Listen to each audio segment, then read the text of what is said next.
tersinggung, banci ngelaporin saya dilaporin, dibilang Habib Gures menghina orang yang paling penting di NTB. Saya dilapor. Siapa orangnya, sebutkan. Udah Beb, antum nih juga. Nggak apa-apa lah, sebutkan orangnya siapa.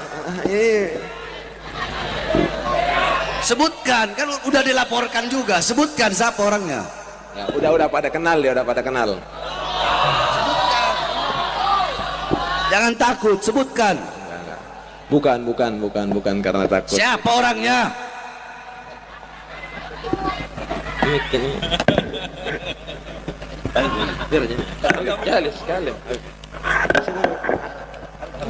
Halo, fadhal. Ini namanya tabayun, betul? Biar semuanya jelas, betul? Biar semuanya clear, betul? Betul? Iya.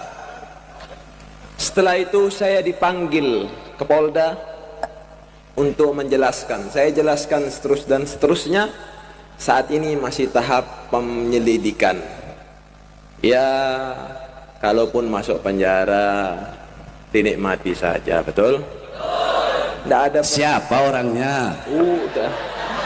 Saudara-saudara sekalian yang dimuliakan oleh Allah, perhatikan, ana bawa satu makalah tadi yang disebut hadis tadi. Ada hadis, ada bilang hadis, ada bilang makalah. Ya, perhatikan. Ini Habib Bahar yang ngomong ya. Al ulama amanahur rasul. Fa idza lam hubbud dunya, fa idza lam yuhibbud dunya wa yukhalitu salatin. Fa idza yuhibbud dunya itu salatin. Fa idza yuhibbud dunya fa yukhalitu salatin faqad khana Allah war rasul. Ulama itu adalah amanahnya Rasulullah. Maksudnya amanah apa? Rasulullah memberikan kepercayaan. Kepercayaan apa? Ilmu, amal, dakwah, Islam, iman. Itu amanah yang Rasulullah berikan kepada para ulama sebagai pewaris keilmuan Nabi, penerus perjuangan Nabi, penyampung lidah Nabi, betul? Jadi ulama itu menerima amanah dari tapi tidak semua ulama. Ulama yang seperti apa? Fa idza lam yuhibbud dunya, ulama yang enggak cinta dunia. Wa yukhalitu salatin, dan ulama yang tidak bergaul dengan penguasa, ulama yang tidak menjadi penjilat-penjilat pejabat. Kalau ulama dekat penguasa ngasih nasihat nggak masalah, nggak termasuk dalam hadis tadi. Paham? Nah, jadi kalau ulama cinta dunia, kalau ulama bergaul dengan penguasa dan jadi penjilat penguasa, maka faqad khanallaha war rasul. Dia telah menghina Allah, mengkhianati Allah dan mengkhianati Rasulullah. Saya tanya, apakah ada pengkhianatan yang lebih besar daripada mengkhianati Allah dan mengkhianati Rasulullah? Ada nggak? Nah, berarti kalau Habib Gures bawa hadis itu terus ada yang tersinggung, berarti dia itu apa? Termasuk nggak? Termasuk nggak? Termasuk yang cinta dunia nggak? Termasuk yang bergaul dengan penguasa nggak? Termasuk dengan yang jadi penjilat pejabat nggak? Berarti termasuk, gitu aja. Kalau emang dia nggak merasa, kalau memang nggak merasa, ya udah, jangan laporin, betul? Atau kalau sudah laporin, cabut laporannya, betul? Siapa dia? TGB, Tuan Guru Bajang. Baper banget kau, hah? Betul? Betul? Jadi ulama jangan baper, berarti ngerasa. Cabut tuh laporan, cabut laporan, betul? Lanjut, fadhlah ya akhi. Lanjutkan. Ana hanya menjelaskan, betul enggak? Betul enggak? Kalau memang tidak merasa sebagai ulama yang mengkhianati Allah dan Rasul, berarti jangan lapor dong. Kalau ngelapor nggak terima, ya berarti dia merasa, betul? Betul. Stabil. Masya Allah. Makin malam makin panas ini. Ya, jadi begitulah. Dilanjutkan daripada Isra Mi'raj, sedikit saja yang ingin saya bahas. Jangan lemah kok jadi suami Bukan, erot. bukan. Ini Kok jadi antum dengar.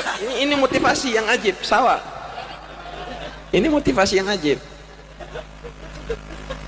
Ya Quraisy, Bahar bin Smith ada sama ente, tapi ada yang lebih besar. Allah selalu bersama ente. Kakek ente Rasulullah tidak akan pernah membiarkan apapun terjadi kepada ente. Allahu Akbar. Lebih-lebih adalah imigran Yaman yang mengatasnamakan dzurriyyah Nabi, tetap kita bongkar sampai kapanpun. Itu yang pertama ya. Yang kedua, problem bangsa kita ini disadari ataupun tidak, di sini ada grand design. Kenapa kita selalu membongkar dari oknum-oknum yang betul-betul menyalahgunakan sejarah yang ada pada diri-dirinya habaib? Karena yang kita lihat, para habaib ini sudah punya desain kalau kita anggap sebagai pembodohan massal. Nanti kita ungkap. Nah, kalau Muhyiddin dikatakan pembodohan massal, pastinya wah kamu itu tahu apa tentang Habib. Antum itu nggak tahu, dia lebih mulia. Dijawab Pak Mujib, saya mah bukan antum gitu. Ingat satu catatan, ada pembodohan massal yang menjadi problem bangsa kita, yang mengatasnamakan agama, mengatasnamakan kesucian baginda Rasulullah Shallallahu Alaihi Wasallam.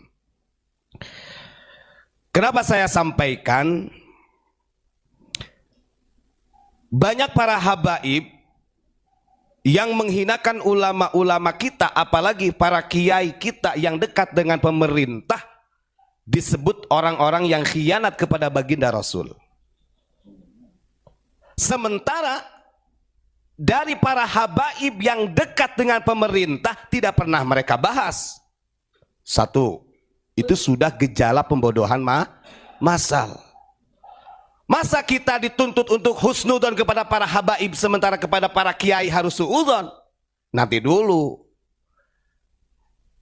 Saya kemarin sampaikan, kalau pembodohan massal ini sudah melekat kepada anak bangsa, dua yang akan menjadi kerusakannya. Satu, mentalitas yang rusak. Yang kedua, akidah. Ada kiai yang dekat dengan pemerintah, disebut kiai dunia. Ada ulama kita yang dekat dengan pemerintah, disebut ulama yang khianat kepada Rasulullah. Sementara para habaib yang dekat dengan pemerintah tidak pernah mereka bahas. Ini namanya kemunafikan. Padahal hadisnya yang disampaikan sama. Bahar bin Smith itu sering menyampaikan hadis ini. Rizik Syihab juga sama. Taufik juga sama. Ini Habib semua. Kalau saya katakan mereka ini menjilat ludah sendiri. Andalannya begini. Dalam hadis Nabi yang diriwayatkan oleh Imam Anas bin Malik begini. Al-ulama umana'ur rusul. Walaupun si Bahar salah bacanya. Bukan al-ulama umana'ur rasul. Al-ulama amana'ur rasul katanya. Goblok, itu bukan pinter. Bukan amanah, umana, saya benerin ya. Itu yang di kajian di Tajul Alawin kemarin. Saya tadi nonton. Oh begini ternyata. Itu ada doktrin besar-besaran. Hanya gara-gara kejadian Tuan Guru Bajang itu loh Gus. Itu dikata-katain ulama kita. Padahal para habaib itu loh, tidak ada selain orang Indonesia, wabil khusus orang-orang NU yang memuliakan para habaib. Maksudnya yang berlebihan, gak ada. Uang di Mekah itu yang kita nggak bisa bedain tuh mana Habib sama yang bukan, sama-sama biasa aja. Hanya di Indonesia harusnya bersyukur mereka dengan warga Nahdliyin, warga masyarakat bangsa Indonesia. Ulama kita dikata-katain penjilat mah dan lain sebagainya. Harusnya sadarlah sebelum Anda ngomong tentang ulama kita tuh, habaib yang merongrong pemerintah kamu lurusin. Kalau memang adil. Ini kan enggak doktrin. Menjadi doktrin. Kemarin menyampaikan begini, Bahar bin Smith, al-ulama umana'ur rusul, tapi bacanya al-ulama amana'ur rusul. Saya katakan salah. Kenapa? Karena di sini umana. Jamak taksir ya. Para ulama itu adalah orang-orang yang memegang amanah Rasul. Ala ibadillahi ma lam yukhalitus sultan. Yang memegang amanah Rasul untuk mengurus seluruh umat selagi dia tidak berpolitik, selagi dia tidak masuk ke ranah pemerintah. Ingat, di dalam syarah hadis ini bukan larangan ulama dengan pemerintah, tapi malam yukhalitus sultan fizzulmi ay fizzulmi, harusnya dijelasin tuh si bahar itu. Jangan sampai ada dalam mindset masyarakat kita, wah ada ulama kita nih dekat dengan presiden, akhirnya disebut penjilat. Nanti begitu mindsetnya.